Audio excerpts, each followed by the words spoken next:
चलिए, तो जैसा मैंने आपसे बोला था कि यूनिट 10 के अंदर जितने भी कॉन्स्टिट्यूशनल और स्टैट्यूटरी कमीशंस हैं, इंस्टीट्यूशंस हैं, हम उनके बारे में बात करेंगे, चाहे वो नेशनल लेवल के हों चाहे स्टेट लेवल के हों। ठीक, तो इनके बारे में मैं आपको जो रिसेंट इनके अंदर अमेंडमेंट हुए हैं या जो भी इनमें चेंजेस आए हैं, मैं उसके अकॉर्डिंग आपको बता रहा हूँ और आपको इसे ही फॉलो करना है जो मैं यहाँ पर डिस्कस कर रहा हूँ। ठीक, तो अगले 5 दिन में हम लगभग सभी कमीशंस को कवर करेंगे इसके अंदर, लेकिन थोड़ा सा हम देख लें कि ये कॉन्स्टिट्यूशनल जो बॉडीज़ हैं वो क्या होती हैं और स्टैट्यूटरी बॉडीज़ क्या होती हैं, मतलब संवैधानिक निकाय और संवैधिक निकाय कैसे होते हैं। मैंने आपको क्लास प्रोग्राम में बताया था जब हमारा ऑफलाइन क्लास चल रहा था कि जो भी कमीशंस हैं वो 2 टाइप के ही होते हैं। एक होता है कॉन्स्टिट्यूशनल बॉडीज़ होती हैं और दूसरी बॉडीज़ होती हैं नॉन कॉन्स्टिट्यूशनल। तो ये 2 पार्ट में ही क्लासिफाइड होती हैं। कॉन्स्टिट्यूशनल बॉडीज का मतलब ये होता है कि कुछ ऐसी संस्थाएं, कुछ ऐसे निकाय जिनका गठन या तो खुद कॉन्स्टिट्यूशन में किसी आर्टिकल में किया गया है या बाद में पार्लियामेंट ने उस बॉडी को गठित करके उसे कॉन्स्टिट्यूशन के किसी आर्टिकल में रखकर और उसे कॉन्स्टिट्यूशनल स्टेटस दे दिया। तो इसमें दोनों टाइप की बॉडी होंगी और ये कॉन्स्टिट्यूशनल बॉडीज कहलाएंगी। अच्छा, एक चीज आपको ध्यान रखना है कि जितनी भी कॉन्स्टिट्यूशनल बॉडीज होती हैं उन्हें जो अथॉरिटी है, उनकी जो पावर है, वो उन्हें कॉन्स्टिट्यूशन प्रोवाइड करता है, not by the central government. इसलिए वो सेंट्रल गवर्नमेंट से थोड़ी सी फ्री होती हैं, सेंट्रल गवर्नमेंट के प्रेशर में काम नहीं करती हैं और थोड़ा सा हम ये कहें कि पावरफुल होती हैं। ठीक, तो ये कॉन्स्टिट्यूशनल बॉडीज हैं। मैंने बताया 2 टाइप से ये हो सकती हैं कॉन्स्टिट्यूशनल बॉडीज। एक तो जो हमारा ओरिजिनल कॉन्स्टिट्यूशन है उसी में इस टाइप के जो कमीशंस हैं या इस टाइप की बॉडीज का प्रोविजन किया गया हो, जैसे एग्जांपल के लिए हम देखें इलेक्शन कमीशन ऑफ इंडिया, तो एक कॉन्स्टिट्यूशनल बॉडीज है। पब्लिक सर्विस कमीशन जो है कॉन्स्टिट्यूशनल बॉडीज हैं।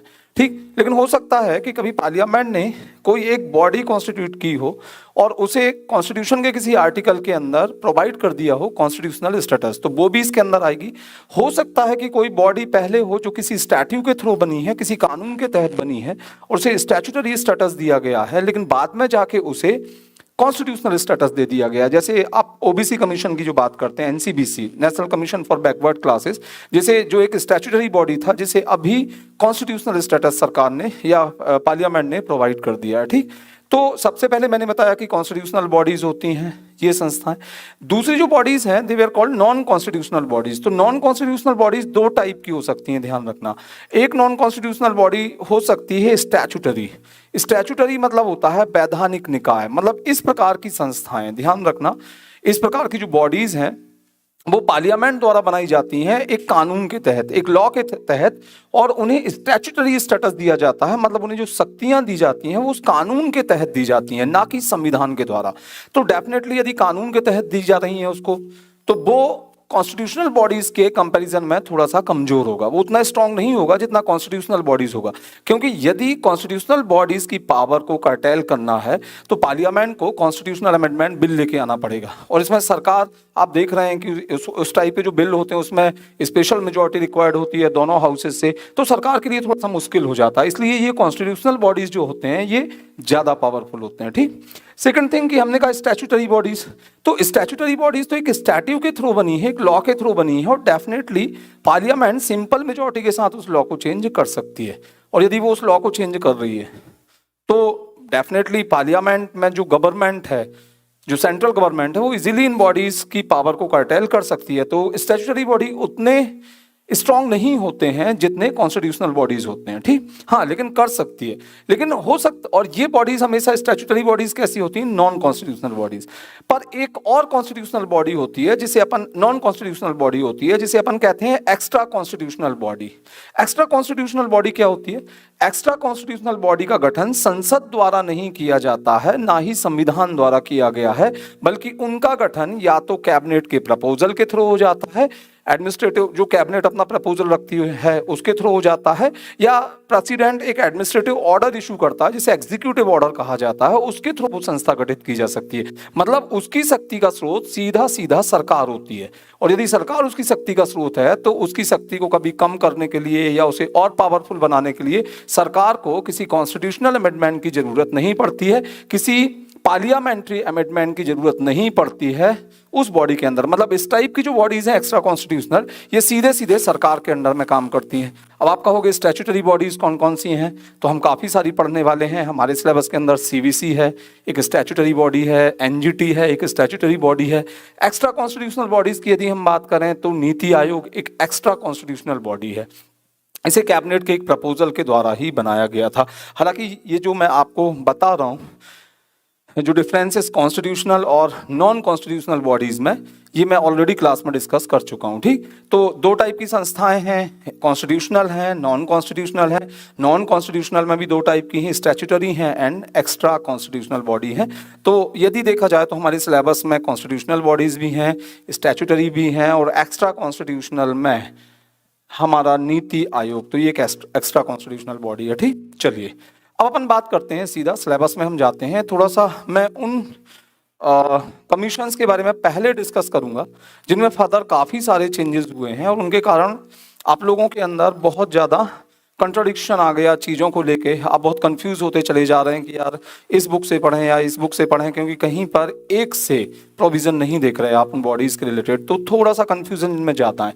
मैं आपको रिसेंट अमेंडमेंट के साथ में बता रहा हूँ इन कमीशंस को। इसमें सबसे ज्यादा जो कंफ्यूजिंग है that is NGT, national green tribunal. हम वहीं से स्टार्ट करते और बड़े बेसिक से बता रहा हूं, और ये मैं आपको रिसेंट जो चेंजेस है उनके साथ बता रहा हूं। मतलब अभी जो मैं बता रहा हूं आपको वही टिक करके आना है। अभी तक आपने जो कुछ पढ़ा है उसे साइड कर दीजिए। उनके कंपोजिशन को लेके, उनके टेन्योर को लेके, उनकी सर्विस कंडीशंस को लेके मैं बिल्कुल रिसेंट जो चेंजेस हुए हैं उनके साथ में ये चीज बता रहा हूँ। ठीक, चलिए तो अपन बात करते हैं एनजीटी की, जिसे क्या बोला जाता है, नेशनल ग्रीन ट्रिब्यूनल। ठीक, ये राष्ट्रीय हरित प्राधिकरण कहलाता है। पर आपको इसके पहले ये समझना जरूरी है कि प्राधिकरण होते क्या हैं, ट्रिब्यूनल्स किसे कहा जाता है। ठीक, ट्रिब्यूनल मतलब क्या होता है, एक्चुअली क्या है, जब हम आजाद हुए थे तो बहुत सारे मंत्रालय हैं हमारे यहाँ। इनिशियली देखना केवल 18 मंत्रालय थे, लेकिन अभी आप 56 मंत्रालयों की बात करते हैं। ठीक, तो बहुत सारे मंत्रालय थे, बहुत सारे विभाग थे, अलग अलग सर्विसेज थी, उनको लेकर डिस्प्यूट होते थे।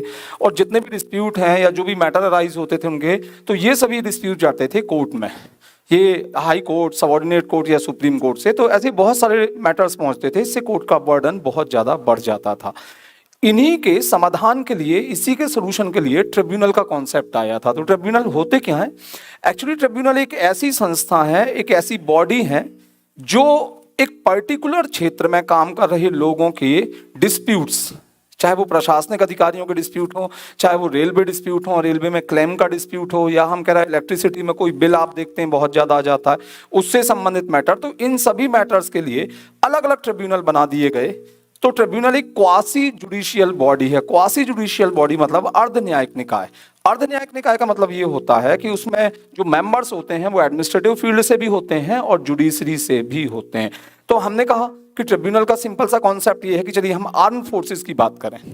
आर्म फोर्सेस की बात करें तो आर्म फोर्सेस से रिलेटेड जो भी डिस्प्यूट्स हैं, लाइक उनके जो मेंबर, जो आर्म फोर्सेस के जो भी लोग हैं जो वहाँ सर्विस प्रोवाइड कर रहे हैं, कल को उनकी सर्विस कंडीशंस को लेकर कुछ डिस्प्यूट होता है, ट्रांसफर को लेकर डिस्प्यूट होता है, उनके सस्पेंशन को लेकर कोई डिस्प्यूट होता है, तो वो एक्चुअली अब कोर्ट में नहीं जाएंगे, उनके लिए अलग से ट्रिब्यूनल बना दिया गया जो आर्म फोर्सेस ट्रिब्यूनल कहलाएगा, और वो ट्रिब्यूनल उनके मैटर्स को सुनेगा। एक क्वासी जुडिशियल बॉडी में बार बार बोल रहा हूँ, ठीक है। और इसके जो जजमेंट है, इनके लिए एक एक्ट पास कर दिया पार्लियामेंट ने, और उसके अकॉर्डिंग ये जो ट्रिब्यूनल्स है वो काम करेंगे। दैट मीन्स ट्रिब्यूनल में दो चीजें याद रखना है आपको कि ट्रिब्यूनल एक तो क्वासी जुडिशियल बॉडी है, मतलब अर्ध न्यायिक निकाय है, लेकिन second important one thing is that कि जो ट्रिब्यूनल्स होते हैं, ध्यान रखना, क्वासी जुडिशियल के साथ साथ स्टैट्यूटरी बॉडीज भी हैं।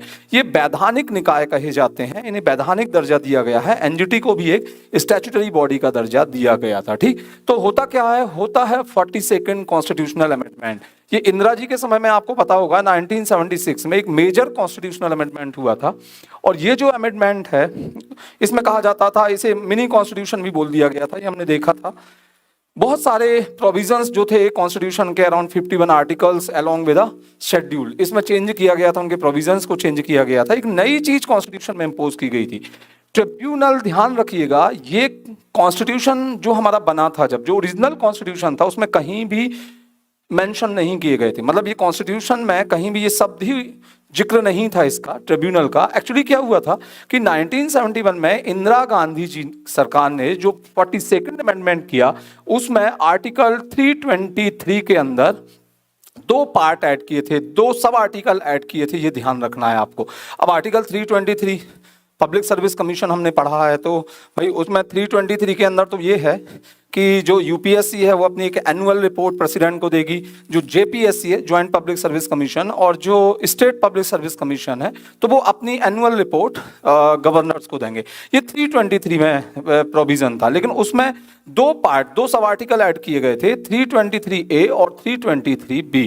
अब जो 323A था, इसके अंदर प्रावधान किया गया था कैट और सेट का। देखना इसमें क्या था, इसमें यह था कि संसद को एक पावर दी गई कि संसद चाहे तो जो प्रशासनिक अधिकारी हैं, सेंट्रल गवर्नमेंट के जो अधिकारी हैं, जो ऑफिसर्स हैं, जो उनके वर्कर्स हैं, जो काम कर रहे, तो उनके जो डिस्प्यूट्स हैं, उनके जो मैटर्स हैं, उनके इश्यूज हैं, तो उनके सेटलमेंट के लिए या उनको लेके निर्णय देने के लिए सेंट्रल एडमिनिस्ट्रेटिव ट्रिब्यूनल गठित कर सकता है, जो केवल उन्हीं अधिकारियों की क्या करेगा, मैटर्स की सुनवाई करेगा। तो एक ट्रिब्यूनल बनाने का ये राइट किसे दिया गया, पार्लियामेंट को, ध्यान रखना। ठीक। दूसरी चीज कि राज्य सरकारें यदि चाहें, जो स्टेट लेजिस्लेशन है, तो स्टेट लेजिस्लेशन इसी टाइप जो उनके स्टेट सर्विसेज के जो ऑफिसर्स हैं, तो उनके मैटर्स को हैंडल करने के लिए, उनके ट्रायल के लिए सेट बना सकता है अलग से, स्टेट एडमिनिस्ट्रेटिव ट्रिब्यूनल। ठीक है, ये पावर पार्लियामेंट को दे दी गई। हाँ, ये एक अलग बात थी कि ये गठित नहीं किए गए थे, ये 323A के अंदर ये 2 प्रोविजन डाल दिए गए थे। अब इसमें जब राजीव गांधी गवर्नमेंट थी तो 1985 में राजीव गांधी गवर्नमेंट ने एक बिल इंट्रोड्यूस किया पार्लियामेंट में, और ये इस बिल में सेंट्रल एडमिनिस्ट्रेटिव ट्रिब्यूनल के गठन का प्रोविजन था। जो बिल इंट्रोड्यूस किया गया था उसका नाम था सेंट्रल एडमिनिस्ट्रेटिव ट्रिब्यूनल एक्ट 1985। ये पार्लियामेंट ने पास कर दिया, और इसी एक्ट के अंदर एक कैट बनाने की पावर दे दी गई केंद्र सरकार को। जो उस समय राजीव गांधी की गवर्नमेंट थी, उन्हें पावर मिल गई कि वो ट्रिब्यूनल का गठन कर सकता। ध्यान रखना, यहाँ जो एक्ट है, जो सेंट्रल एडमिनिस्ट्रेटिव ट्रिब्यूनल एक्ट है, ये पार्लियामेंट ने पास किया 1985 में, और इसी के थ्रू कैट बना, सेंट्रल एडमिनिस्ट्रेटिव ट्रिब्यूनल। ठीक है, इसके बाद में कई सारे स्टेट्स ने भी बनाया, हमारे मध्य प्रदेश में भी बना था, लेकिन बाद में अबोलिश कर दिया गया था। अभी मध्य प्रदेश में सेट काम नहीं कर रहा है। ठीक, हाईकोर्ट में ही मैटर्स जाते हैं। ठीक, अब इस पर चले हम, इसके थ्रू क्या किया गया था, तो एडमिनिस्ट्रेटिव मैटर्स को छोड़कर और जो दूसरे इश्यूज होते हैं, भाई अलग अलग हम कह रहे हैं आर्म्ड फोर्सेस के हैं, इलेक्ट्रिसिटी के, आप देखना कितने सारे क्लेम्स होते हैं, प्रॉब्लम्स होते हैं, रेलवे क्लेम्स हैं आपके, बहुत सारी चीजें हैं इसके अंदर। तो और जो अदर मैटर है एडमिनिस्ट्रेटिव छोड़ के, तो उनके लिए भी ट्रिब्यूनल का गठन पार्लियामेंट कर सकती है। ये किस आर्टिकल में जोड़ा गया, 323B के अंदर। तो ये आपको समझ में आया, 323A के अंदर है कैट और सेट। ठीक, और जो 323B है उसके अंदर अदर ट्रिब्यूनल्स का जिक्र किया गया था। ठीक, और इसके बाद में ये ट्रिब्यूनल्स बनाए भी गए, स्टैट्यूटरी बॉडीज का उन्हें स्टेटस दिया गया था। अभी मैंने डिस्कस किया कि जैसे इंडस्ट्रियल ट्रिब्यूनल्स हैं, इंडस्ट्रियल ट्रिब्यूनल जो है वो जो इंडस्ट्रियल डिस्प्यूट एक्ट है तो उसे कवर करता है, उसमें जो भी डिस्प्यूट्स होते हैं तो वो उस ट्रिब्यूनल में जाते हैं। रेलवे क्लेम ट्रिब्यूनल है, आर्म फोर्सेज का अलग ट्रिब्यूनल है, तो ऐसे बहुत सारे ट्रिब्यूनल, आई थिंक 15 के आसपास ट्रिब्यूनल अभी काम कर रहे हैं। मैं अभी फर्दर जो डेवलपमेंट है इसमें ट्रिब्यूनल्स में वो बता रहा हूँ कि 2021 में सरकार ने क्या किया या पार्लियामेंट ने क्या किया। तो ये तो आपको ट्रिब्यूनल समझ में आ गया होगा। ठीक है, अब अपन बात करते हैं एनजीटी की। ये समझ में आया, 323A और 323B, ये हो गया एडमिनिस्ट्रेटिव ट्रिब्यूनल्स, और ये हो गए अदर ट्रिब्यूनल्स। बन गए, बहुत सारे ट्रिब्यूनल्स बना दिए गए। ठीक, अब देखना अब क्या होता है, हमने कहा कि थोड़ा एनवायरनमेंट के ऊपर चले, हम पर्यावरण के ऊपर चले। तो क्या पर्यावरण में एनजीटी पहला ट्रिब्यूनल है जो बनाया गया? बिल्कुल नहीं है, ऐसा नहीं है। एक्चुअली पार्लियामेंट ने 1995 में एक एक्ट पास किया था जिसका नाम था नेशनल एनवायरनमेंट ट्रिब्यूनल एक्ट 1995, और इसी एक्ट के अंदर इन्होंने national environment appellate tribunal authority, tribunal नहीं था नाम उस समय, इसका नाम था नेशनल एनवायरनमेंट एपलेट अथॉरिटी 1997 में गठित किया गया। और आज हम जिसे एनजीटी कहते हैं, तो एक टाइप से एनजीटी किसका ही एक नया रूप है, नेशनल एनवायरनमेंट एपलेट अथॉरिटी का 1997 में जो गठित की गई थी नेशनल एनवायरनमेंट ट्रिब्यूनल एक्ट के अंदर। ठीक, नेक्स्ट वन, अगला अपडेट देखते हैं, लॉ कमीशन के ऊपर चलते हैं। एक नेशनल लॉ कमीशन होता है, सबको पता होगा, राष्ट्रीय विधि आयोग। राष्ट्रीय विधि आयोग ने जो अपनी 186 रिपोर्ट दी थी, 186वीं रिपोर्ट थी, तो उसमें यह सुझाव दिया था सरकार को कि क्यों ना जो एनवायरमेंटल इश्यूज हैं, क्लाइमेट चेंज के जो इश्यूज हैं, बहुत सारे हमारे अंदर एक्ट आ गए थे उस समय पोल्यूशन को लेकर, चाहे एयर पोल्यूशन हो, वाटर पोल्यूशन हो, बहुत सारी चीजें आई। तो क्यों ना उनसे रिलेटेड जो भी मैटर्स हैं तो उनके लिए एक अलग से ट्रिब्यूनल गठित कर दिया जाए। ठीक, ये सुझाव किसका था? नेशनल लॉ कमीशन का। इस सुझाव को माना गया और इसी सुझाव के आधार पर ध्यान रखना स्थापना की गई थी राष्ट्रीय हरित प्राधिकरण की, नेशनल ग्रीन ट्रिब्यूनल की। ध्यान रखिएगा, ये विधि आयोग की ही रिकमेंडेशन थी। ठीक, होता क्या है देखना, पार्लियामेंट एक बिल लेके आती है, बिल का नाम था नेशनल ग्रीन ट्रिब्यूनल एक्ट 2010। इस बिल को एनेक्ट किया गया था 5 मई 2010 को, और उसी बिल के आधार पर, उसी एक्ट के आधार पर 18 अक्टूबर, ध्यान रखना 18 अक्टूबर 2010 को नेशनल ग्रीन ट्रिब्यूनल का गठन किया गया था। तो ये डेट आपको ध्यान रखना है। ये जो नेशनल ग्रीन ट्रिब्यूनल है ये कब बना है? 2010 को बना था। ठीक है, इसके बाद में ये हमने स्थापना दे दी। इसका मुख्यालय जो है वो न्यू दिल्ली में है। ठीक, हालांकि इसकी 4 अलग अलग ब्रांचेस हैं, वो भी मैं अभी डिस्कस कर रहा हूँ। आयोग की स्थिति क्या है, ये मैं थोड़ा सा कंट्रोवर्शियल है, मैं अभी डिस्कस करने वाला हूँ कि क्या आयोग को सिविल कोर्ट का स्टेटस है या आयोग को हाई कोर्ट का स्टेटस है। तो थोड़ा सा कंट्राडिक्शन है, क्या मैटर है, ये मैं अभी फर्दर डिस्कस करता हूँ आपसे। ठीक, काफी इंपॉर्टेंट वन है ये। ठीक है, इसके बाद आयोग के अध्यक्ष और सदस्यों की नियुक्ति प्रक्रिया। अब आपको एक चीज समझना है इसके अंदर, इसमें जो इनिशियल प्रोविजन थे वो 2010 के एक्ट के अकॉर्डिंग थे, जो नेशनल ग्रीन ट्रिब्यूनल एक्ट पास किया गया था उसी के अकॉर्डिंग किए गए थे। लेकिन थोड़ा सा अपन करंट अपडेट लेते हैं इसके अंदर। 2021 में पार्लियामेंट में इसमें मेजर चेंज किया गया है। ध्यान रखना, पार्लियामेंट ने 2 बिल पास किए हैं एक्चुअली। एक है ट्रिब्यूनल रिफॉर्म्स एक्ट 2021, अगस्त में ये एक्ट पास कर दिया गया था, ये बिल पास कर दिया गया था, इसलिए आप अपन इसे एक्ट बोलेंगे। तो ट्रिब्यूनल रिफॉर्म्स एक्ट 2021। ठीक, और इसी के साथ पास किया गया था tribunal conditions of service rule 2021। ध्यान रखना, तो अभी जो एनजीटी के प्रोविजन है, एनजीटी के प्रोविजन एक्चुअली अब 2010 के एक्ट के बेस पर नहीं है, बल्कि जो अमेंडमेंट एक्ट हुआ है, जिसे हमने क्या कहा है, ट्रिब्यूनल रिफॉर्म्स एक्ट 2021, उसके अंतर्गत जो भी चेंजेस किए गए हैं वो अब हमें यहाँ देखना है। और साथ ही उसमें जो tribunal conditions of service rule जो केंद्र सरकार बनाती है, तो उसके अंतर्गत क्या क्या रूल किया, क्या क्या चेंजेस आए हैं, इन चेंजेस में ध्यान रखना। कंपोजिशन को लेके तो ठीक है, लेकिन उनके अपॉइंटमेंट को लेके, उनके टेन्योर को लेके, उनकी सैलरीज को लेके, उनके रिमूवल प्रोसीजर को लेके बहुत मेजर चेंजेस आ गए हैं। जनरली आप देखना कि अभी आपने जो कुछ भी पढ़ा है, ठीक, वो 2010 के एक्ट के अकॉर्डिंग ही पढ़ा होगा, लेकिन अब जो आपको पढ़ना है वो पढ़ना है जो मैं यहाँ पे डिस्कस कर रहा हूँ। ठीक, क्योंकि ये बिल्कुल रिफॉर्म एक्ट है। एक एक्चुअली यहाँ पे ट्रिब्यूनल लिखा हुआ है, ट्रिब्यूनल रिफॉर्म्स एक्ट। आप कहोगे यहाँ एनजीटी तो लिखा ही नहीं है। एक्चुअली जो एक्ट आया है वो 15 ट्रिब्यूनल्स पर एप्लीकेबल है। पहले ये देख लो आपकी इस एक्ट में कहा क्या गया है। असल में काफी कंट्रोवर्सी भी चल रही है इस एक्ट के ऊपर, क्योंकि जो बार काउंसिल ऑफ मद्रास है, तो बार काउंसिल ऑफ मद्रास ने इस एक्ट के अगेंस्ट में एक पिटीशन फाइल कर रखी है, इंक्लूडिंग कांग्रेस के एक लीडर हैं, उन्होंने भी इस एक्ट को सुप्रीम कोर्ट में चैलेंज किया है कि ये अनकॉन्स्टिट्यूशनल है। हालांकि सुप्रीम कोर्ट में अभी इसको लेकर ट्रायल स्टार्ट करने की बात कही गई थी फरवरी 2023 में, लेकिन अभी इस पर कोई सुप्रीम कोर्ट ने अपना कोई वर्डिक्ट नहीं दिया है। हालांकि सुप्रीम कोर्ट ने नाराजगी जरूर जताई है कि सरकार ट्रिब्यूनल्स के रिगार्डिंग सुप्रीम कोर्ट की जो गाइडलाइन है उसको सही तरीके से फॉलो नहीं कर रहा है। बहुत सारे जो पॉलिटिशियंस हैं या एक्सपर्ट्स हैं, तो उनका ये कहना है कि सरकार का ये जो एक्ट है ट्रिब्यूनल रिफॉर्म्स एक्ट, एक्चुअली इसके थ्रू सरकार ने कंपोजिशन हो, उनका जो अपॉइंटमेंट प्रोसीजर है जो भी नई इसमें इंट्रोड्यूस की गई है, या उनके टेन्योर को लेके बातें कही गई हो, तो इसके थ्रू केंद्र सरकार ने उन ट्रिब्यूनल्स के ऊपर अपनी स्थिति को मजबूत करने की कोशिश की है। मतलब एक टाइप से देखा जाए तो आरोप ये है कि केंद्र सरकार उन ट्रिब्यूनल्स की पावर को मिनिमाइज करने की कोशिश कर रही है और केंद्र सरकार उन्हें अपने अंतर्गत लाने का प्रयास कर रही है, क्योंकि चेंजेस काफी ज्यादा कर दिए गए हैं इसमें। ठीक, अब इसमें ट्रिब्यूनल्स लिखा हुआ है, तो एक्चुअली हुआ क्या है कि बहुत सारे पहले जो एपलेट बॉडीज काम कर रहे थे, जिसमें अलग अलग जो विभाग होते हैं, तो वहां पर भी अपीलीय न्यायालय होते थे, तो ऐसे बहुत सारे अपीलीय जो अपीलीय संस्थाएं थी, तो उन्हें खत्म कर दिया गया है पूरी तरह से। या हम कह रहे हैं कि उनकी जो भी जो मैटर्स थे, जो प्रोविजंस थे, या जो अथॉरिटी थी, तो वो किसी दूसरे ट्रिब्यूनल में या हाई कोर्ट में, या हम कह रहे हैं जो सबऑर्डिनेट कोर्ट्स हैं उनको,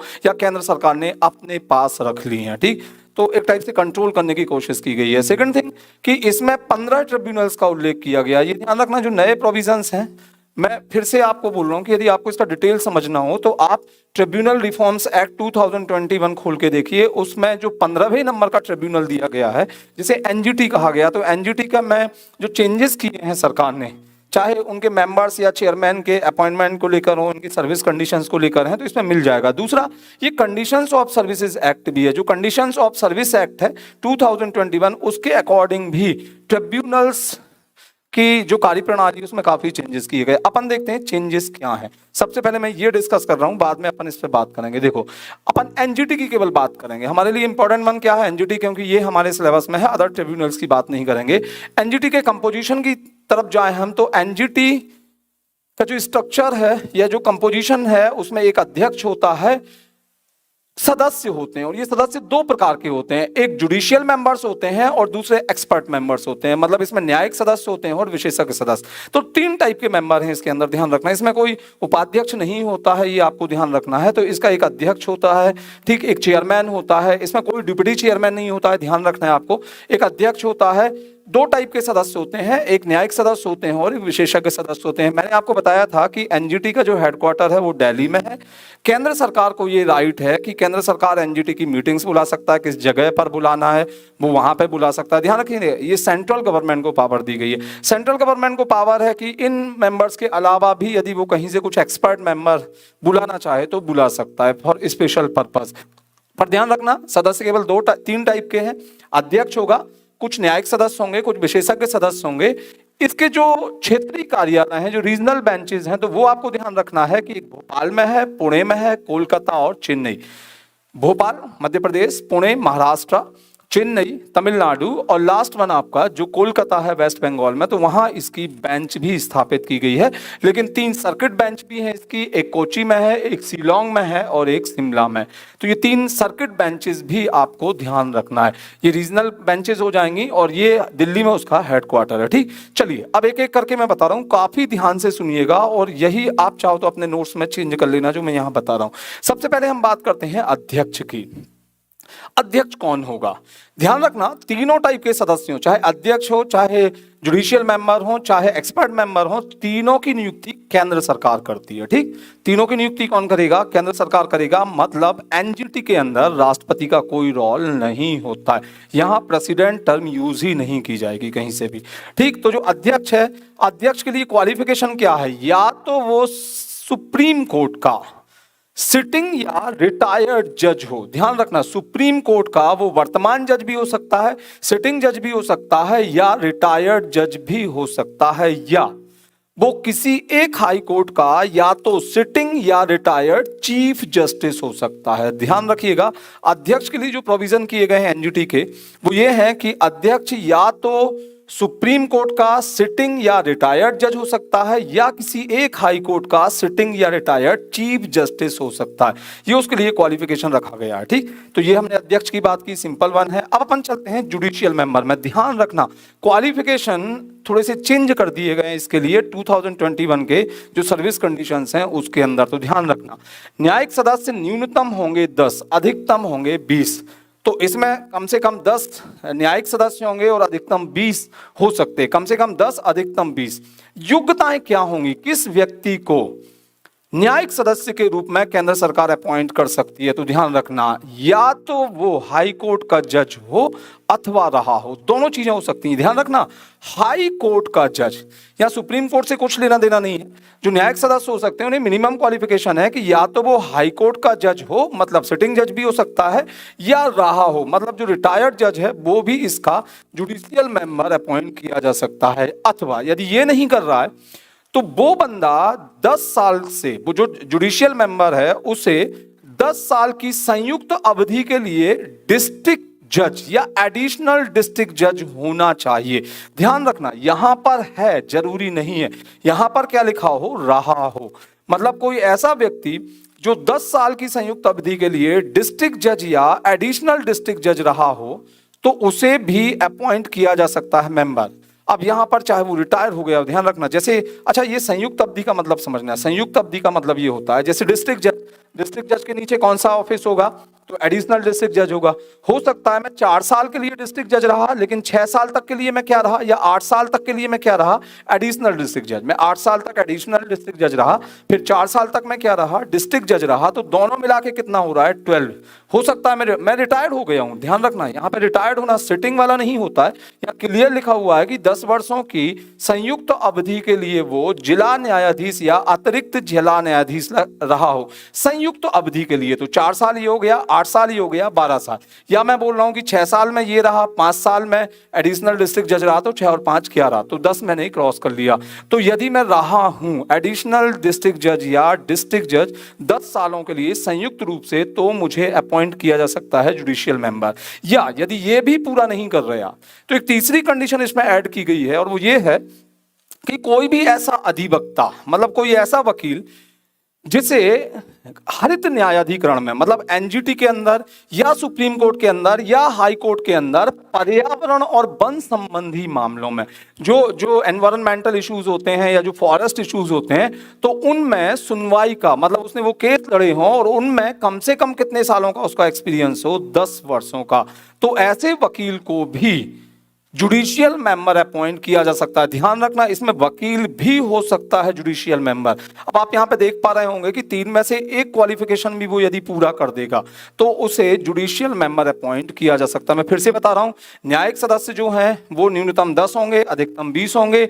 कंडीशन जो एलिजिबिलिटी है या क्वालिफिकेशन जो है वो या तो हाई कोर्ट का जज हो अथवा रहा हो, फर्स्ट वन है। सेकंड है वो 10 इयर्स के लिए, उसकी संयुक्त अवधि के लिए वो डिस्ट्रिक्ट जज और एडिशनल डिस्ट्रिक्ट जज रहा हो। यहां पे ध्यान रखना, रहा हो है, ये एक्ट के अंदर या रिफॉर्म के अंदर नहीं लिखा हुआ है, ठीक। फिर इसके बाद वो वकील रहा हो, लेकिन उसे 10 इयर्स का एक्सपीरियंस होना चाहिए वकील के तौर पर पर्यावरण और वन संबंधी मामलों में। कहां, या तो वो एनजीटी के अंदर वकील रहा, उसने केस लड़े हों, या सुप्रीम कोर्ट में इन मैटर्स, यहां ध्यान रखना आपका पर्यावरण और वन है, या वो हाई कोर्ट में भी वकील रहा हो। तो ऐसे व्यक्ति को भी क्या अपॉइंट किया जा सकता है, जुडिशियल मेंबर अपॉइंट किया जा सकता है। चलिए तीसरे पर चलते हैं हम, कि विशेषज्ञ सदस्य। इसमें भी मेजर चेंज किया है 2021 में सरकार ने। क्या चेंज किया है, पहले ये थोड़ा अलग था, अभी इसको चेंज कर दिया गया है। तो जो विशेषज्ञ सदस्य हैं ये भी न्यूनतम 10 होंगे, अधिकतम 20 होंगे। ये ध्यान रखना है। एक्सपर्ट मेंबर भी मिनिमम 10 है, मैक्सिमम 20 है, बिल्कुल सिमिलर है जुडिशियल मेंबर के। लेकिन इसमें 2 टाइप से योग्यताएं इसमें मेंशन की गई हैं, ध्यान रखना। या तो वो व्यक्ति साइंस में, उसके पास, ध्यान रखना यहां केवल लिखा हुआ है कि या तो उसके पास साइंस में कोई डिग्री हो, या पोस्ट ग्रेजुएशन हो, या डॉक्टरेट के साथ, या तो वो साइंस, और इसमें साइंस टर्म यूज किया गया, ध्यान रखना। कोई स्पेशल नहीं लिखा उसमें कि इंजीनियरिंग हो या टेक्निकल हो, कुछ भी नहीं लिखा हुआ है। लाइफ साइंस केवल, क्या आप पहले आप देखोगे पुराने वाले एक्ट में वो फील्ड दिए गए थे, काफी लिमिटेड फील्ड थे जहां पे साइंस में उसे ग्रेजुएट होना होता था। यहां तो टर्म क्या कर दी गई है, केवल साइंस यूज की गई। साइंस के किसी भी सब्जेक्ट में यदि आपके पास डिग्री है, पहले डिग्री नहीं था, पहले पोस्ट ग्रेजुएशन था, अब उन्होंने इसमें डिग्री भी लिख दिया, डिग्री है या पोस्ट ग्रेजुएशन है या डॉक्टरेट है आपके पास में, और साथ ही ये टर्म याद रखना है आपको, संबंधित क्षेत्र में, जो रिलेवेंट क्षेत्र है आपका, फील्ड है रिलेवेंट फील्ड, तो उसमें 25 इयर्स का एक्सपीरियंस होना चाहिए। ध्यान रखना, ये पहले 15 साल का था, इसे 25 साल कर दिया गया है। मतलब यदि मैं साइंस ग्रेजुएट हूं, और मैं साइंस ग्रेजुएट हूं किस में, सपोज मैं साइंस ग्रेजुएट हूं लाइफ साइंस में, सब्जेक्ट मेरा, तो मुझे उसमें, मैं सपोज पीजी हूं या ग्रेजुएट हूं, तो मुझे उसमें लाइफ साइंस में, मतलब जो रिलेवेंट फील्ड है, रिलेवेंट फील्ड का मतलब समझ में आया कि जिस फील्ड में मैंने डिग्री प्राप्त की है, तो उस फील्ड में मुझे 25 साल का क्या होना चाहिए, एक्सपीरियंस। लेकिन इसके साथ ही मुझे किसी नेशनल इंस्टीट्यूशन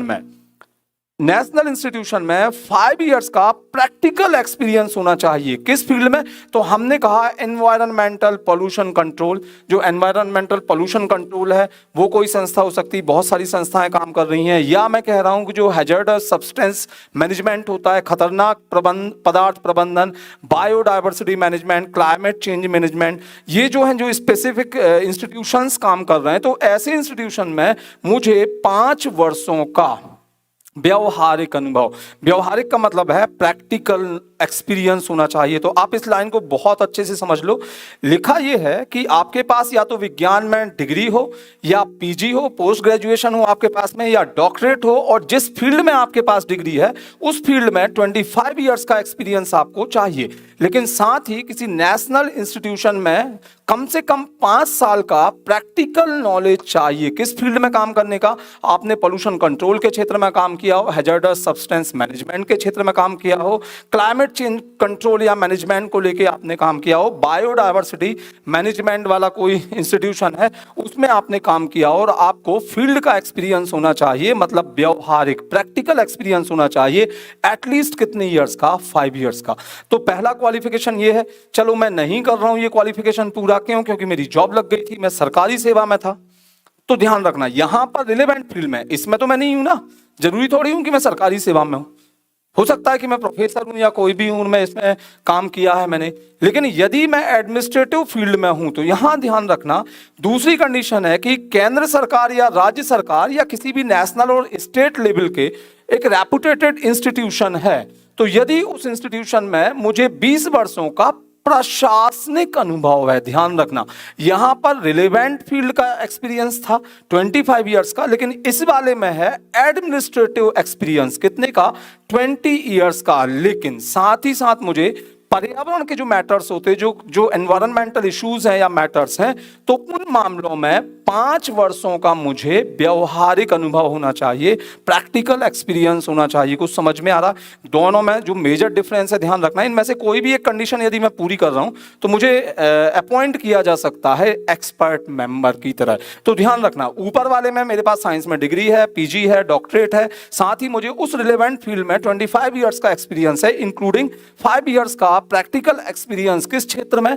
ये किस क्षेत्र में? तो पर्यावरण प्रदूषण नियंत्रण में, खतरनाक पदार्थ प्रबंधन इसमें। लेकिन यदि मैं पूरा नहीं कर रहा हूं तो मुझे केंद्र सरकार, राज्य सरकार, या ये केंद्र सरकार के अधीन हो सकता है, ये राज्य सरकार के अधीन हो सकता है, या कोई प्रतिष्ठित संस्थान है जो राष्ट्रीय या राज्य स्तर का हो, तो उसमें 20 इयर्स का एडमिनिस्ट्रेटिव एक्सपीरियंस होना चाहिए मुझे। अंतर आपको मुझे लग रहा अच्छे से समझ में आया होगा, क्योंकि ऊपर चाहिए रिलेवेंट एक्सपीरियंस, संबंधित क्षेत्र में एक्सपीरियंस, और यहां चाहिए प्रशासनिक एक्सपीरियंस। पर दोनों में यहां पर 5 साल का आपका पर्यावरण के क्षेत्र में चाहिए, और यहां पर भी 5 साल का प्रैक्टिकल एक्सपीरियंस चाहिए आपको, जो एनवायरमेंटल इश्यूज हैं, जो मैटर्स हैं उनमें। और इनमें से कोई भी कंडीशन यदि मैं फुलफिल कर रहा हूं तो मुझे एक्सपर्ट मेंबर की तरह अपॉइंट किया जा सकता है।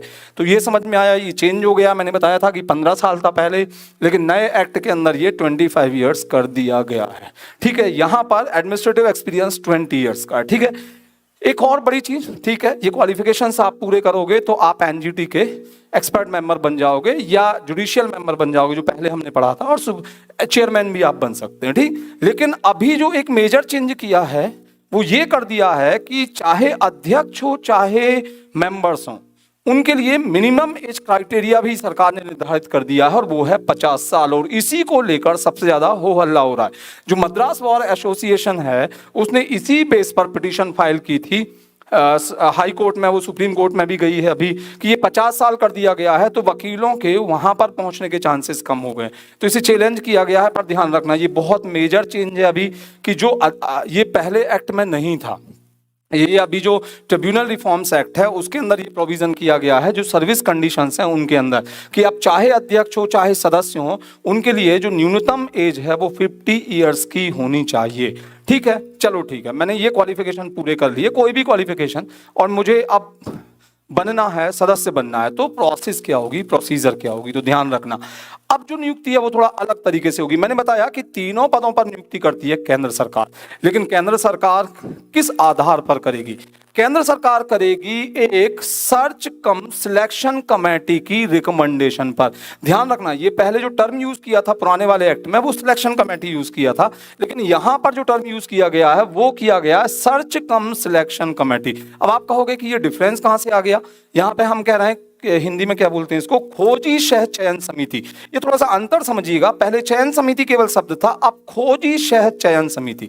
चयन समिति का मतलब ये होता है कि हम 4 लोग बैठ गए और हमने अपने अकॉर्डिंग जो कुछ भी देखा और हमने उसके अकॉर्डिंग सीधा सीधा रिकमेंड कर दिया मेंबरशिप के लिए।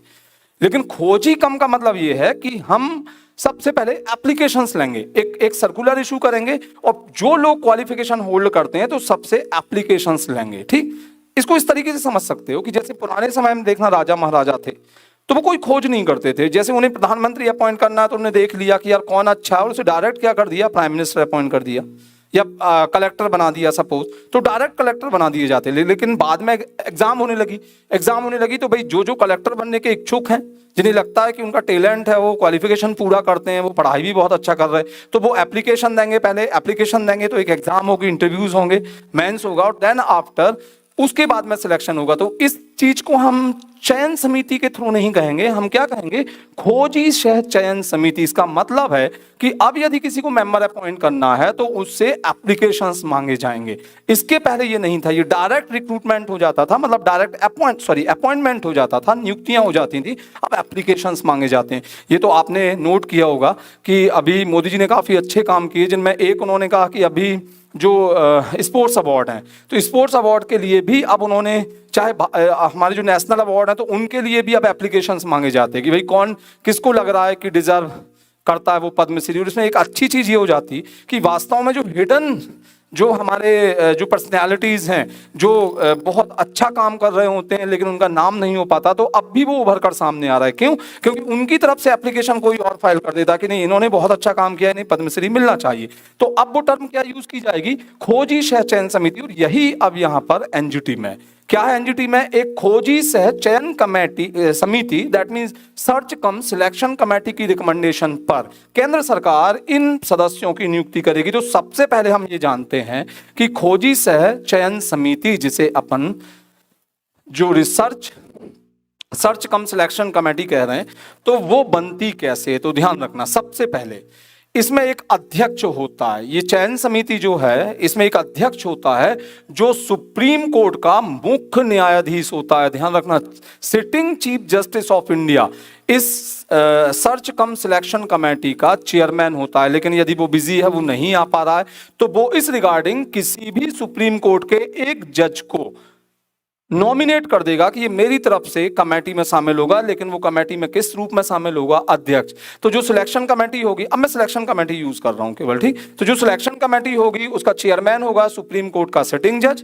या उसके द्वारा नॉमिनेटेड कोई एक सिटिंग जज सुप्रीम कोर्ट का। लेकिन और कौन होगा, तो और होंगे उस कमेटी में कंपलसरी मेंबर केंद्र सरकार द्वारा नॉमिनेटेड 2 सेक्रेटरी रैंक के ऑफिसर। ध्यान रखना, 2 सचिव जो केंद्र सरकार जिन्हें नॉमिनेट करेगी।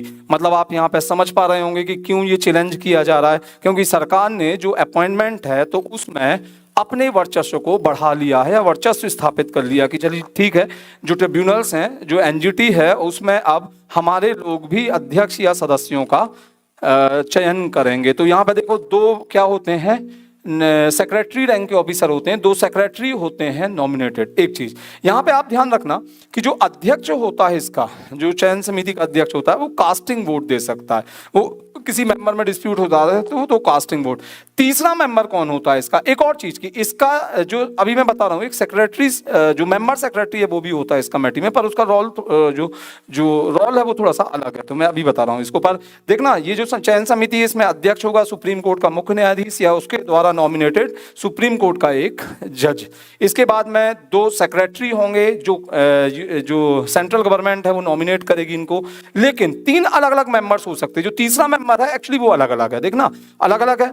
मतलब हम कह रहे हैं कि हो सकता है कि अध्यक्ष के अपॉइंटमेंट को लेके बात करें हम, या मेंबर्स के अपॉइंटमेंट को लेके बात करें। तो तीसरा मेंबर कौन होगा, ध्यान रखना, यदि चयन समिति में अध्यक्ष का चुनाव किया जाना है, अध्यक्ष को चुनना है, तो उस चयन समिति में जो मेंबर होगा वो निवर्तमान अध्यक्ष, जिसे अपन आउटगोइंग चेयरमैन कहते हैं, तो वो इस कमेटी का मेंबर होगा। ध्यान रखना, ये मेंबर केवल कब होगा, जब एनजीटी के अध्यक्ष का चुनाव का चयन होना है। तो अध्यक्ष के चयन में भाई ये तो हो गई, ये तो कमेटी का अध्यक्ष है, इसके बाद में 2 सचिव भी होंगे और तीसरा मेंबर होगा जो आउटगोइंग चेयरमैन है। हु इज आउटगोइंग चेयरमैन, जो रिटायर हो रहा है, जिसका रिटायरमेंट है, जिसे रिप्लेस करना है नए चेयरमैन को। तो जो आउटगोइंग चेयरमैन है, जो रिटायर निवर्तमान जिसे कहा जाता है, जो रिटायर होने वाला जज है, वो भी इसका मेंबर होगा। लेकिन कब होगा, केवल अध्यक्ष की नियुक्ति में।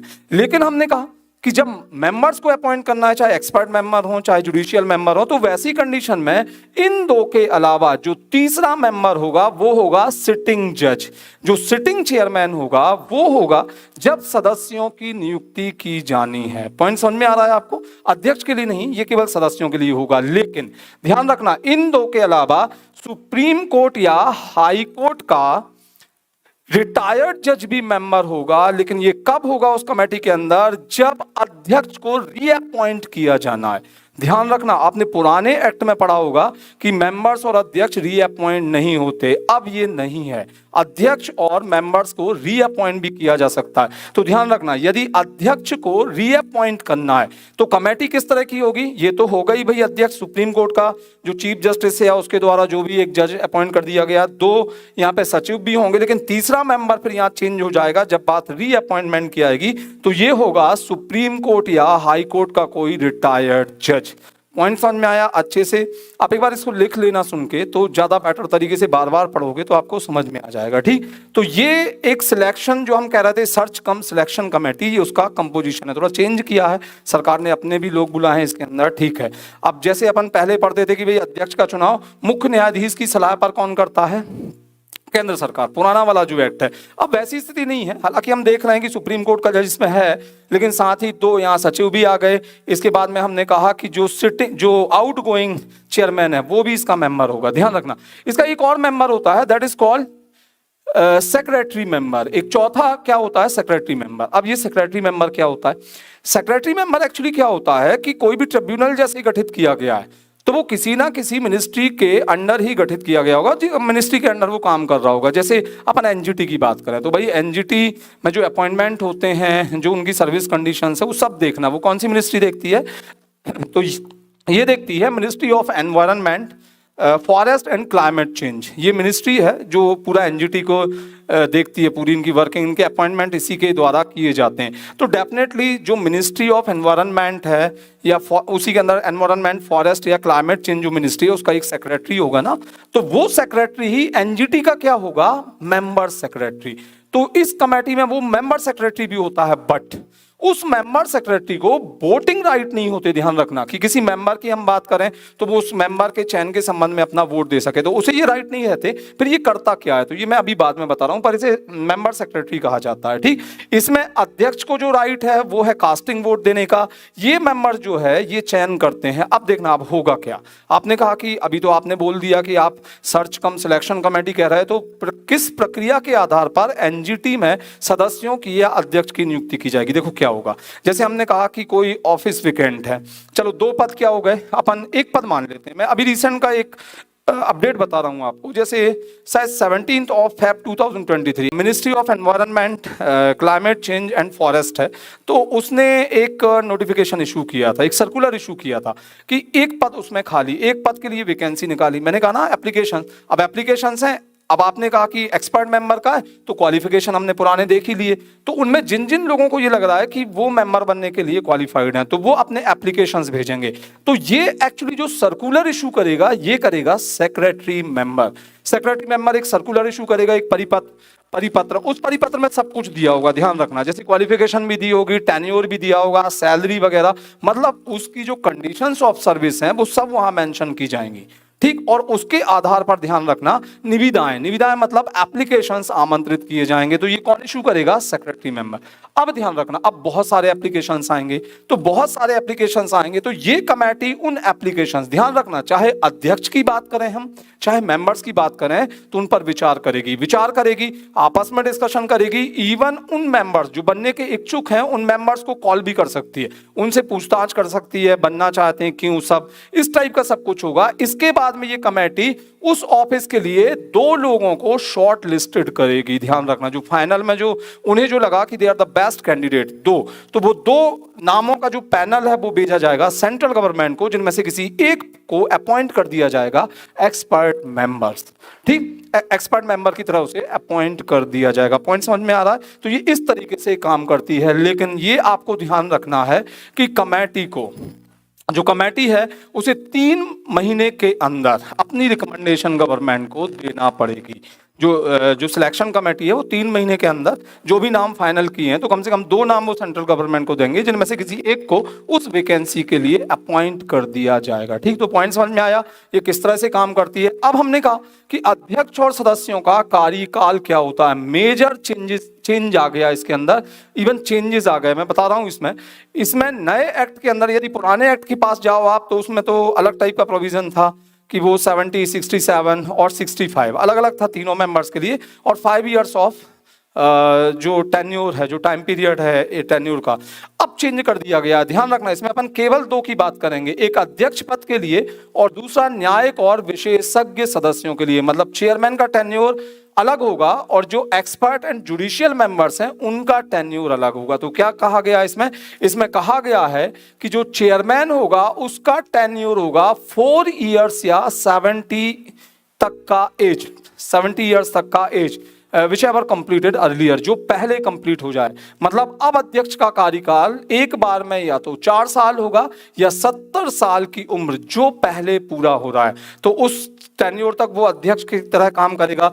लेकिन जो एक्सपर्ट मेंबर हैं या जो जुडिशियल मेंबर हैं उनका टेन्योर भी 4 इयर्स होगा, लेकिन 67 ऑफ एज, 67 साल की उम्र तक। ध्यान रखना वो अपने पद पर रह सकते। तो दोनों का टेन्योर है तो 5-5 साल, लेकिन ध्यान रखना ये अध्यक्ष 70 साल की एज तक रह सकता है मैक्सिमम, और जो मेंबर्स हैं चाहे वो एक्सपर्ट मेंबर्स हों चाहे वो जुडिशियल मेंबर हों, 67 की एज तक अपने पद को धारण कर सकते हैं। बड़ी चीज इसमें कही गई है कि अध्यक्ष और सदस्य पुनर्नियुक्ति के पात्र होंगे। ध्यान रखना अध्यक्ष और सदस्य क्या होंगे, रीअपॉइंट हो सकते हैं, जो कि पिछली बार ऐसा नहीं था। तो अब ये क्वालिफाइड है, ये रीअपॉइंट भी हो सकते हैं। मैंने आपको बताया था यहां पर, क्या बताया था कि जब अध्यक्ष के पुनर्नियुक्ति का जो मैटर होगा तो उसमें यही जो सर्च कम सिलेक्शन कमेटी काम करेगी, अध्यक्ष उसका यही होगा, ये 2 सेक्रेटरी होंगे, लेकिन थर्ड मेंबर जो होगा वो सुप्रीम कोर्ट या हाई कोर्ट का रिटायर्ड जज होगा, जब रीअपॉइंटमेंट वाली बात आएगी। ध्यान रखना, तो अब ये रीअपॉइंट हो सकते हैं। ये आप एक चीज समझना कि ये जो कमेटी है इसमें 3 मेंबर्स होते हैं, एक्चुअली 3 टाइप के मेंबर्स होते हैं। तो एक चेयरमैन होता है, दूसरे 2 होते हैं ये सेक्रेटरी, और तीसरा होता है, अब ये 3 जो लिखे हुए हैं अलग अलग पर्पस के लिए। यदि मौजूदा अध्यक्ष होगा, यदि मेंबर्स को अपॉइंट किया जा रहा है, आउटगोइंग चेयरमैन होगा, आउटगोइंग मतलब जो रिटायर होने वाला है, तो जब अध्यक्ष का चुनाव किया जा रहा है, अध्यक्ष का चयन किया जा रहा है, और रीअपॉइंटमेंट की बात आएगी तो तीसरा मेंबर चेंज, तीसरे टाइप का मेंबर चेंज हो जाएगा, और ये सुप्रीम कोर्ट या हाई कोर्ट का रिटायर्ड जज होगा। ये मैं पहले डिस्कस कर चुका हूं आपको। ठीक, थोड़ा सा मुझे लग रहा है कि कंफ्यूजन हो रहा होगा, पर 1-2 बार आप पढ़ोगे चेंजेस के साथ में तो ये आप कवर कर जाओगे। ठीक, नेक्स्ट वन अपन देखते हैं। चलो, ये तो कार्यकाल की बात है। हटा कैसे सकते हैं? क्या टेन्योर कंप्लीट होने के पहले हटा सकते हैं उन्हें? बिल्कुल हटा सकते हैं, प्रोसेस दी गई है। पर ध्यान रखना ये भी लिखा हुआ है कि कोई भी अध्यक्ष है या जुडिशियल मेंबर है या एक्सपर्ट मेंबर है, वो कभी भी रिजाइन दे सकता है केंद्र सरकार को, सेंट्रल गवर्नमेंट को वो रिजाइन कर सकता है कभी भी, और वो खुद अपनी स्वेच्छा से हट सकता है। पर ध्यान रखना इसके लिए उसे 3 मंथ का प्रायर नोटिस देना पड़ता है, क्योंकि 3 महीने जब तक सरकार नई व्यवस्था नहीं कर लेती नए सदस्य के लिए, तो 3 महीने का उसे वो टाइम पीरियड दे, सरकार कहेगी कि 3 महीने और आप अपने पद पर रहो। मतलब एक टाइप से कहा जाए कि यदि वो रेजिग्नेशन देता है तो 3 मंथ का एक प्रायर नोटिस देना जरूरी है। ठीक है, लेकिन हटा कैसे सकते हैं इसको? तो ध्यान रखना केंद्र सरकार, सेंट्रल गवर्नमेंट इन्हें हटा सकती है एक कमेटी की रिकमेंडेशन पर। ये बहुत समझना जरूरी है कि केंद्र सरकार चाहे अध्यक्ष हो एनजीटी का, चाहे मेंबर्स हो, उन्हें हटा सकती है कभी भी, लेकिन वो हटाएगी कमेटी की रिकमेंडेशन पर। आधार बताया गया है कदाचार और अक्षमता, मिसबिहेवियर और इनकैपेसिटी, इन 2 ग्राउंड्स के बेसिस पर हटा सकती है। तो कमेटी कौन सी होगी, उसका कंपोजिशन क्या होगा? हटाने वाली कमेटी की बात कर रहा हूं मैं यहाँ। वो हमने देखा था कि वो सिलेक्शन कमेटी थी। ठीक है, हटाने वाली कमेटी का जो अध्यक्ष होगा, चाहे अध्यक्ष को हटाना हो चाहे सदस्यों को हटाना हो, अब प्रोसेस एक सी है। ठीक, इसमें अध्यक्ष को यदि हटाना है तो उस कमेटी को प्रिसाइड करेगा, मतलब उसका अध्यक्ष होगा सुप्रीम कोर्ट का वर्तमान या सेवानिवृत्त जज, सुप्रीम कोर्ट का सिटिंग जज या सुप्रीम कोर्ट का रिटायर्ड जज, और यदि वो नहीं है तो हाई कोर्ट का वर्तमान या रिटायर्ड चीफ जस्टिस, मतलब इस कमेटी का कंपोजिशन बिल्कुल वही है। किस कमेटी के जैसा? जिस कमेटी ने हमने देखा जो अध्यक्ष बनने के लिए क्वालिफिकेशन चाहिए थी, तो लगभग वही हटाने के लिए, जो हटाने के लिए कमेटी बनेगी उसका जो अध्यक्ष होगा वो सुप्रीम कोर्ट का सिटिंग या रिटायर्ड जज होगा, ये ध्यान रखना। और यदि वो नहीं है तो एक और चीज है कि हाई कोर्ट का सिटिंग या रिटायर्ड चीफ जस्टिस उस कमेटी को प्रिसाइड करेगा जो इन आरोपों की जांच करेगी। ठीक, एक और चीज, लेकिन ये तो अध्यक्ष को हटाने की बात है। यदि हटाना है किसी सदस्य को, ध्यान रखना यहां पे मैंने ये बताया कि केंद्र सरकार हटाएगी लेकिन कमेटी अलग अलग हो जाएगी। ठीक, एक सी कमेटी नहीं रहेगी। अध्यक्ष के लिए कमेटी का चेयरमैन अलग होगा और सदस्यों को हटाने वाली कमेटी का चेयरमैन अलग होगा। तो देखना, सुप्रीम कोर्ट का वर्तमान या सेवानिवृत्त जज या हाई कोर्ट का वर्तमान या सेवानिवृत्त मुख्य न्यायाधीश ये हटाने के लिए रिकमेंड करेगा किसे? एनजीटी के अध्यक्ष को। लेकिन यदि सदस्य को हटाना है तो ध्यान रखना, इस कमेटी की अध्यक्षता करेगा हाई कोर्ट का सिटिंग या रिटायर्ड जज। तो यदि किसी एक्सपर्ट मेंबर को हटाना है या किसी जुडिशियल मेंबर को हटाना है तो एक कमेटी बनेगी, कमेटी का अध्यक्ष होगा हाई कोर्ट का सिटिंग या रिटायर्ड जज। ठीक, और कमेटी रिकमेंडेशन देगी, उस रिकमेंडेशन पर केंद्र सरकार हटा सकती है उस एक्सपर्ट या जुडिशियल मेंबर को। जबकि अध्यक्ष को हटाने के लिए जो कमेटी बनेगी उसका जो अध्यक्ष होगा वो या तो सुप्रीम कोर्ट का सिटिंग या रिटायर्ड जज होगा या किसी हाई कोर्ट का सिटिंग या रिटायर्ड चीफ जस्टिस होगा। ठीक, तो ये आपको समझ में आ गया। एक और बड़ी चीज ध्यान रखना कि जो कमेटी बनाई जाएगी हटाने के लिए, उस कमेटी को 6 महीने के अंदर अपनी रिपोर्ट देना पड़ेगी इन आरोपों के ऊपर कि वो कदाचार या अक्षमता के दोषी हैं या नहीं। तो एक टाइम लिमिटेशन है विद इन 6 मंथ, मतलब अब केंद्र सरकार यदि बोल दे कि नहीं 3 महीने में देना है, 2 महीने में देना है, तो वो कमेटी उतने टाइम पे अपना रिपोर्ट देगी। लेकिन इसमें जो बाउंडेशन है दैट इज ऑफ 6 मंथ, ये 6 महीने की बाउंडेशन है। एक और चीज कि कमेटी जब अपना जांच करेगी तो उसमें जो प्रोसीजर ऑफ सिविल कोड है, मतलब सिविल प्रोसीजर कोड है 1908 का, तो उसकी प्रोसीडिंग को फॉलो करने के लिए कमेटी किसी भी तरह से बाउंडेड नहीं है। ठीक, तो ये अपन ने देख लिया। अब अपन चलते हैं कि जो हटाने के आधार हैं वो क्या क्या हो सकते हैं। हमने कहा कि अब तो मेंबर हो या जो प्रेसिडेंट हो, चेयरमैन हो, दोनों को केंद्र सरकार डायरेक्ट हटा सकती है। पुराने प्रोविजंस बिल्कुल अलग थे, जो चेयरमैन था तो उसे हटाने में वो सीजेआई की सलाह ली जाती थी, वो अब ऐसा नहीं है इसके अंदर। हटाने का आधार क्या हो सकता है? तो आधार ये हो सकता है कि भाई वो क्या हो चुका हो, वो इंसॉल्वेंट हो गया हो, बैंकरप्ट हो गया हो, दिवालिया घोषित हो गया हो, पहला। दूसरा कि वो किसी ऐसे अपराध का दोषी पाया गया है जिसमें मोरल वैल्यूज का अतिक्रमण किया गया है, नैतिक रूप से उसने कुछ ऐसा नैतिक मूल्यों के अगेंस्ट में कुछ ऑफेंस किया है, कुछ अपराध किया है, तो उसे हटाया जा सकता है।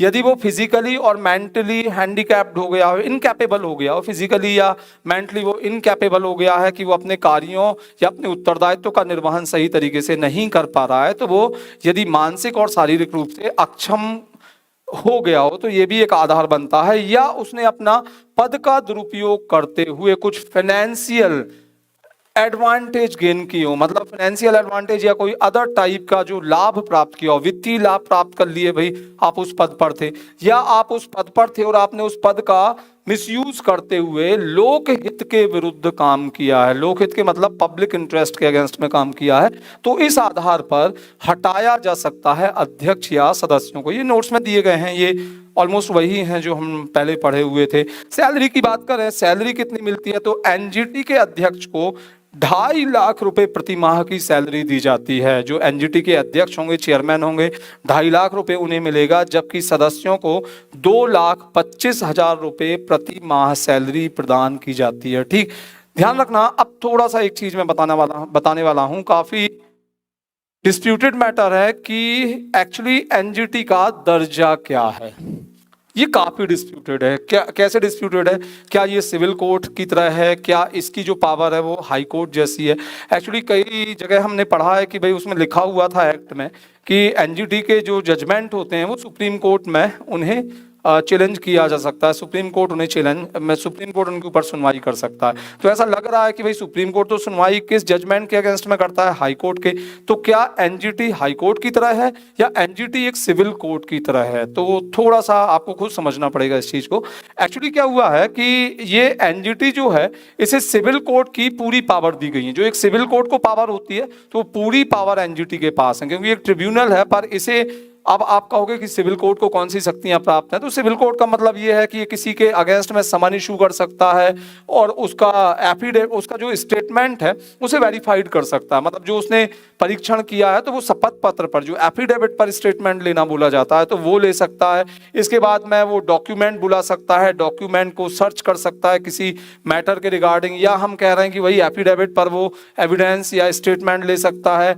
अपने जो डिसीजंस हैं, जो उसके जजमेंट हैं, तो उन्हें रिव्यू कर सकता है वो। और साथ ही जो विटनेस हैं, अलग अलग मैटर्स में जो विटनेस आए हैं या जो भी डॉक्यूमेंट्स मिले हुए हैं, उन्हें वेरीफाइड कर सकता है। तो एक पावर होती है सिविल कोर्ट की, और ये सिविल कोर्ट की पावर एनजीटी को दी गई है। लेकिन क्या एनजीटी हाई कोर्ट की तरह है? क्या हाई कोर्ट का स्टेटस मिला हुआ है एनजीटी को?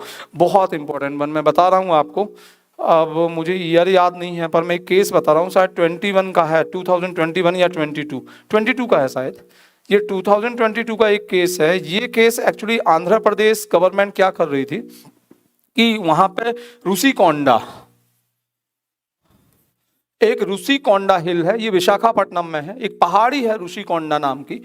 और ये ऋषिकोंडा पहाड़ी पर कर क्या रही थी आंध्र प्रदेश की सरकार, कि वहां पर इस हिल के ऊपर एक रिजॉर्ट बना रही थी। रिजॉर्ट जानते हो ना, रिजॉर्ट, गवर्नमेंट वहां पर टूरिज्म को प्रमोट करने के लिए वहां पर एक रिजॉर्ट बनाना चाहती थी।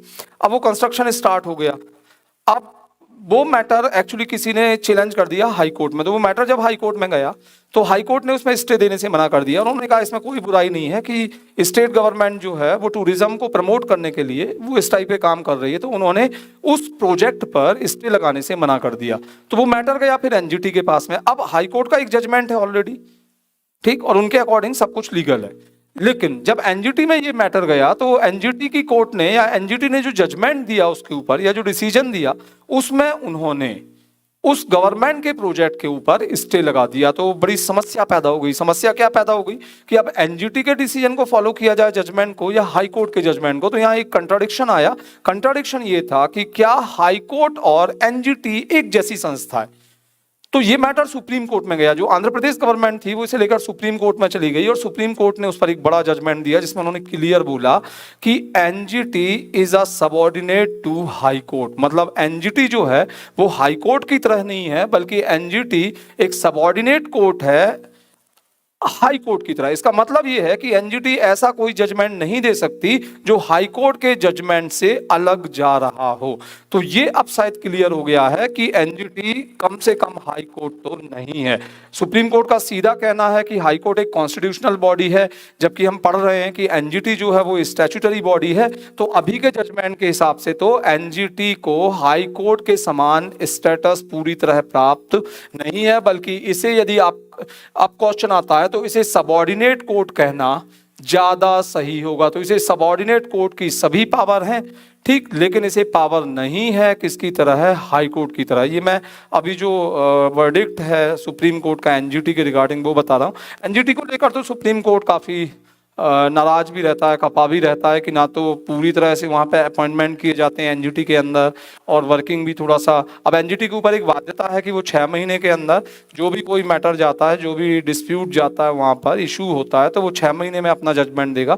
पर प्रॉब्लम ये है कि ना तो जो अपॉइंटमेंट है वो प्रॉपर है उसके अंदर, तो वो 6 महीने से ज़्यादा लग जाते हैं। ठीक है, कुछ चीज़ें और देखना है आपको कि यदि एनजीटी ने कोई जजमेंट दिया है, कोई ऑर्डर इशू किया है, और यदि कोई उसे फॉलो नहीं करता है, तो वैसी कंडीशन में क्या कोई पनिशमेंट प्रोविजन है? बिल्कुल है पनिशमेंट प्रोविजन। क्या है पनिशमेंट प्रोविजन? कि एनजीटी के आदेश का यदि कोई पालन नहीं करता, वो फॉलो नहीं करता है, तो उस व्यक्ति को 3 साल तक का कारावास और 10 करोड़ रुपए तक के जुर्माने से दंडित किया जा सकता है। ध्यान रखना, किसी व्यक्ति के ऊपर यदि आरोप सही पाए गए हैं और वो एनजीटी के आदेश को फॉलो नहीं कर रहा है, तो उसे 3 साल तक की सजा और 10 करोड़ रुपए तक का जुर्माना दिया जा सकता है। और यदि एनजीटी के जजमेंट के बाद भी वो पर्यावरण संबंधी मामले में उनका वायलेशन, उस एक्ट का वायलेशन करना कंटिन्यू करता है, रखता है, तो उसे 25,000 रुपये प्रतिदिन का उसके बाद भी जुर्माना देना पड़ सकता है।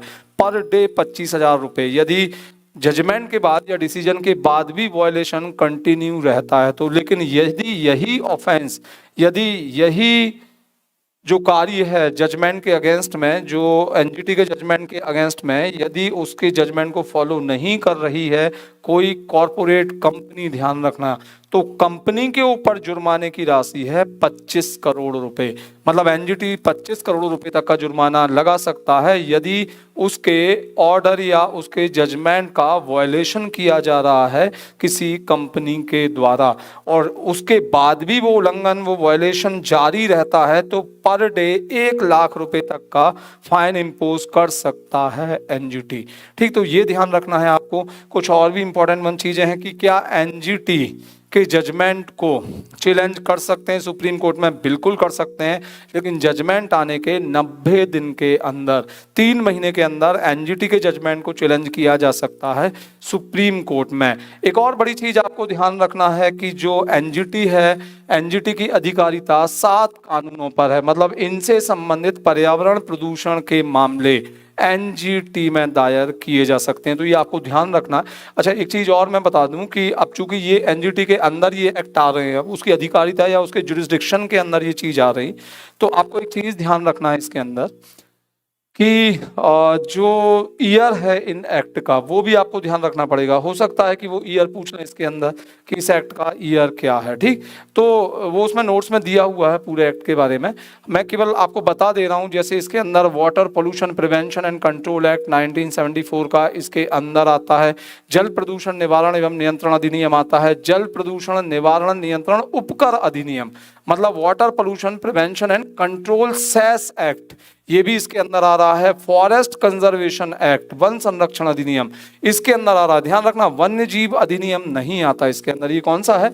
ये फॉरेस्ट कंजर्वेशन एक्ट है। इनके ईयर उसमें नोट्स में लिखे हुए हैं, तो आप एक बार देख लेना। इसके अलावा air pollution prevention and control act, ये भी इसके अंदर आता है। तो वाटर भी आ रहा है, एयर भी आ रहा है। वाटर में तो water pollution prevention and control act भी आ रहा है, और जो सेस एक्ट बना रखा है अलग से, वो भी आ रहा है।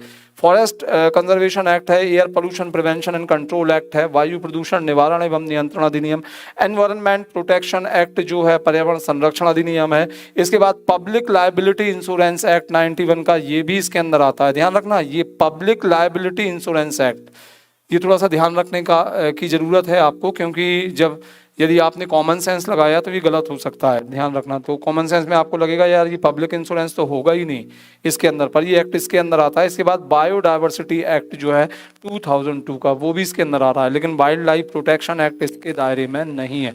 ये भी आपको ध्यान रखना है। ठीक, बाकी ये चीज़ें मैंने बता दी कि जो ग्रीन ट्रिब्यूनल है उसे 6 महीने में अपना जजमेंट देना होता है। उसके डिसीजन को, उसके जजमेंट को 90 दिन के अंदर चैलेंज किया जा सकता है सुप्रीम कोर्ट में। अध्यक्ष कौन रहे हैं? न्यायमूर्ति लोकेश्वर सिंह पंटा, ये पहले अध्यक्ष थे इसके।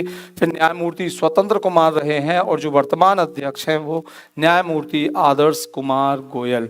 तो ये आपको थोड़ा सा चेंजेस के साथ में, ये मैंने आपको पहले भी बताया था ये चीज़ कि 2021 का जो एक्ट है मैं उसके अकॉर्डिंग बता रहा हूँ।